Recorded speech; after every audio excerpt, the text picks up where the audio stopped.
Hey guys, welcome back to my channel computer science world. So guys, हम कर रहे थे इनपुट आउटपुट ऑर्गेनाइजेशन की सीरीज में जो पेंडिंग टॉपिक्स थे वो हम कर रहे थे। ओके, सो आज का जो हमारा टॉपिक है वो है सिंप्लीफाइंग लॉजिक सर्किट्स।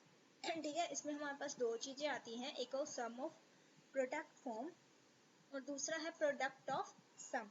ठीक है, तो आज जो हम देखने वाले हैं वो है सम ऑफ प्रोडक्ट। ओके, तो what is sum of product और उसको कैसे, उसकी कैनोनिकल फॉर्म क्या होती है, उसको शॉर्ट हैंड नोटेशन में कैसे लिखते हैं, और शॉर्ट हैंड नोटेशन में दे रखा हो तो उसको कैनोनिकल में कैसे लिखते हैं, तो ये सब आज हम देखने वाले हैं।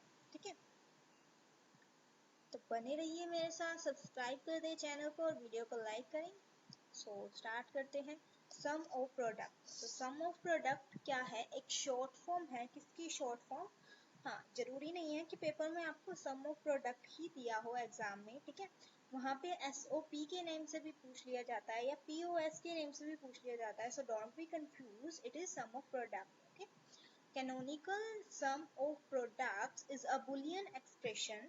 ये एक क्या है, बुलियन एक्सप्रेशन है that entirely consists of min terms। ठीक है, जो किसको कंसिस्ट कर रहा है, min terms को कंसिस्ट कर रहा है। अब min terms क्या होती है वो हम आगे देखते हैं अभी। ठीक है, तो इसमें क्या होता है, इसकी जो ट्रुथ टेबल बनाते हैं हम। ठीक है, तो इसमें क्या है, Boolean function f is variable, एक f जो फंक्शन है f जो किस पे डिफाइन हो रहा है, दो वेरिएबल्स पे डिफाइन हो रहा है, जो कि दो इनपुट्स हैं। वो कौन कौन से हैं, x और y दो इनपुट्स हैं हमारे पास। ठीक है, of the boolean function f whose outputs is true। उसका आउटपुट ट्रू होगा कब, when any one of the input is said to be true। जब कोई एक भी इनपुट जो होगा वो ट्रू होगा तो आउटपुट हमारे पास क्या आ जाएगा, ट्रू आ जाएगा। ठीक है, तो ऐसे ही हम देखते हैं, x क्या है 0, y 0, तो आउटपुट क्या आएगा 0। 0 1 है तो एक ट्रू हो गया तो आउटपुट क्या आ जाएगा 1। 1 0 है, एक ट्रू हो गया तो आउटपुट क्या आ जाएगा 1। 1 1 है, दोनों ही ट्रू है तो भी आउटपुट क्या आ जाएगा 1। ठीक है, तो अब हमने क्या कहा था, ये जो SOP है ये एंटायरली किसको कंसिस्ट कर रही है, मिन टर्म्स को कंसिस्ट कर रही है। सो व्हाट आर द मिन टर्म्स? मिन टर्म्स क्या होती है, the products of Boolean variables either with complements or without complements is known as minterms। Means जब हम Boolean variables का प्रोडक्ट करते हैं, चाहे वो कॉम्प्लीमेंट्स के साथ है या फिर बिना कॉम्प्लीमेंट के हैं, जब हम उनका प्रोडक्ट करते हैं तो उसको हम क्या बोलते हैं, मिनटर्म्स बोलते हैं। ओके, और मिनटर्म्स हम कैसे लिखते हैं वो भी हम देखते हैं। ठीक है, मिनटर्म्स लिखने के दो रूल्स हैं। ठीक है, if the variable value is 1, अगर वेरिएबल की वैल्यू क्या है 1 है, we will take the variable without its complement, तो हम वेरिएबल को एज इट इज लिख देंगे विदाउट इट्स कॉम्प्लीमेंट, उसके कॉम्प्लीमेंट के बिना। If the variable value is 0, but अगर वेरिएबल की वैल्यू क्या है 0 है, देन टेक इट्स कॉम्प्लीमेंट, तो जब हमें क्या लेना पड़ता है, उसका कॉम्प्लीमेंट लेना पड़ता है। ठीक है, तो अब हम यहाँ पे मिनटर्म का सेक्शन इंक्लूड कर रहे हैं, तो आपको समझ में आ जाएगा कि हम मिनटर्म कैसे कैलकुलेट करते हैं। ठीक है, तो एक्स वाई और आउटपुट तो हमारे पास पहले से ही था।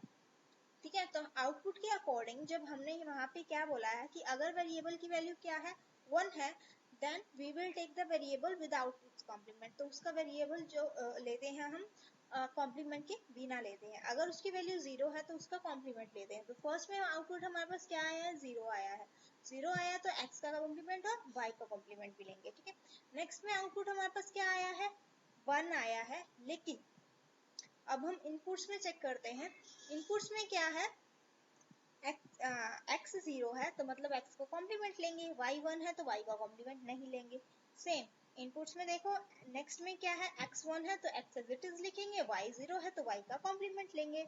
नेक्स्ट इनपुट क्या है, 1 1 है, 1 1 है तो x और y दोनों का कॉम्प्लीमेंट्स नहीं लेंगे, हम एज इट इज लिख देंगे। Okay, so now add all the minterms for which output is true to find the desired canonical expression। मतलब जो desired canonical expression हमें find करना है वो कैसे आएगा, हमें उन minterms को add करना है जिनके लिए output क्या है, true है।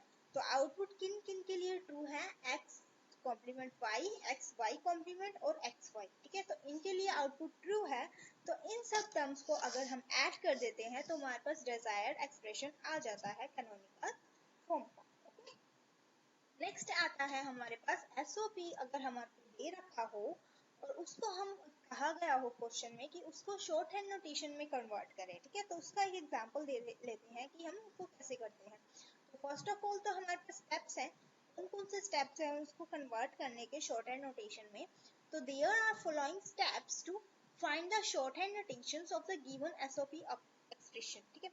स्टेप 1 क्या है, write the given SOP expression. जो एक्सप्रेशन दिया हुआ है उसको लिखो एज इट इज। फिर उसके लिए, उस एक्सप्रेशन के लिए find the short hand notation of all मिन टर्म्स। उस एक्सप्रेशन के लिए short hand notation find out करनी है हमने, ठीक है। तो वो लिखनी है। फिर उसके बाद रिप्लेस द मिन terms with their short hand notation, ठीक है। जो हमने शॉर्ट हैंड नोटेशन कैलकुलेट करी है उनसे मिन टर्म्स को हम रिप्लेस कर देंगे, ठीक है। तो बस इतना ही करना होता है। एक एग्जांपल लेते हैं, आपको अच्छे से क्लियर हो जाएगा। साथ साथ ऊपर से स्टेप करना और साथ साथ नीचे एग्जांपल देना, ठीक है। आपको अच्छे से डाउट दूर हो जाएगा, ओके। सो यहाँ पे हमारे पास जो है एक्सप्रेशन दिया हुआ है, सम ऑफ प्रोडक्ट दिया हुआ है X dash Y plus X Y dash plus X Y. यही जो हमारे पास ऊपर डिजायर्ड एक्सप्रेशन आया था हमने उसको एज इट इज ले लिया है, ठीक है। तो इसको अगर हमने कन्वर्ट करना है शॉर्ट हैंड नोटेशन में तो हम कैसे करते हैं, एक्स डैश वाई। अब हमें पता है मिन टर्म्स के केस में एक्स डैश वो वाला होता है, एक्स कॉम्प्लीमेंट वो होता है जिसकी वैल्यू क्या है, 0 है। वाई एज इट इज है तो मतलब वाई की वैल्यू क्या है, 1 है। तो यहाँ पे क्या आ जाएगा, 0 1। एक्स वाई डैश है तो क्या आ जाएगा, 1 0। और एक्स वाई है तो 1 1 आ जाएगा, ठीक है। तो ये इनमें 2 2 नंबर्स हैं तो इनकी जो डेसिमल में है हम वहाँ 2 2 लिख देंगे, ओके।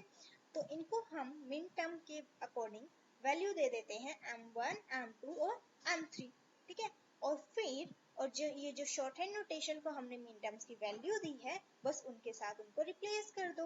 यहाँ पे क्या था, X dash Y plus X Y dash plus X Y.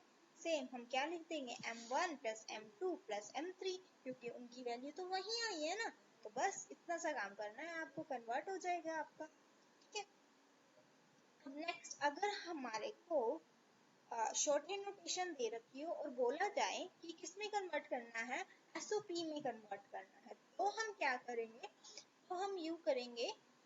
For example हमारे को गिवन है f is equal to summation of 1 2 3, ठीक है। तो हम इनकी पहले मिन टर्म्स लिख लेंगे। इनके लिए मिन टर्म्स क्या होंगी, m1 m2 m3, ठीक है। हमने ये लिख ली। अब m1 किस केस में होता है, जब हमारा मीन्स अगर हम इसकी ट्रूथ टेबल ड्रॉ करके देखेंगे तो हमारे पास वो वाली वैल्यूज आती हैं जहाँ पे एक बार 1 हो, ठीक है। जिनके इनपुट्स में मतलब एक बार 1 आता है उन्हीं के लिए आउटपुट क्या होता है, ट्रू होता है। अदरवाइज जो फॉल्स वाली टर्म है जहाँ पे दोनों के कॉम्प्लीमेंट्स हैं वो हम लेते ही नहीं है, ठीक है। तो अगर हम ट्रूथ टेबल के अकॉर्डिंग देखें तो हमारे पास सिर्फ 3 ही वैल्यूज आई थी। मैं अभी आपको ऊपर दिखा भी देती हूँ, ठीक है, आपका डाउट दूर हो जाएगा, ठीक है। तो यहाँ पे देखो हमने सिर्फ वही वैल्यू इंक्लूड करी थी एक्सप्रेशन में, ठीक है, जिसमें एक बार 1 आया हुआ है, ठीक है। जो एक बार जो है उसकी वैल्यू क्या है, ट्रू है, ठीक है। कम से कम उसकी एक वैल्यू ट्रू है तो वो हमने ली थी, ठीक है। लेकिन जब हमारे पास दोनों का कॉम्प्लीमेंट आया था, मतलब आउटपुट क्या आ रहा है ओवरऑल, अगर हमारे पास 0 आ रहा है तो हमने वो वैल्यू इंक्लूड नहीं करी थी डिजायर्ड एक्सप्रेशन में, नहीं करी थी ना, ठीक है। तो सेम वे में अगर हम ट्रूथ टेबल के अकॉर्डिंग देखें तो यहाँ पे क्या आएगा, 0 1 1 0 और 1 1, 0 0 वाली वैल्यू हम इंक्लूड नहीं करेंगे, ओके। तो अब 0 का हमें पता है, 0 है तो मतलब कॉम्प्लीमेंट, 1 है तो एज इट इज, मतलब कुछ भी ले सकते हो आप, एक्स वाई भी ले सकते हो, ए बी भी ले सकते हो, आप अपने अकॉर्डिंग ले सकते हो, वो कोई दिक्कत नहीं है, ठीक है। अब 1 है तो ए एज इट इज, 0 है तो बी का कॉम्प्लीमेंट, 1 1 है तो दोनों चीजें एज इट इज आ जाएंगी, ओके।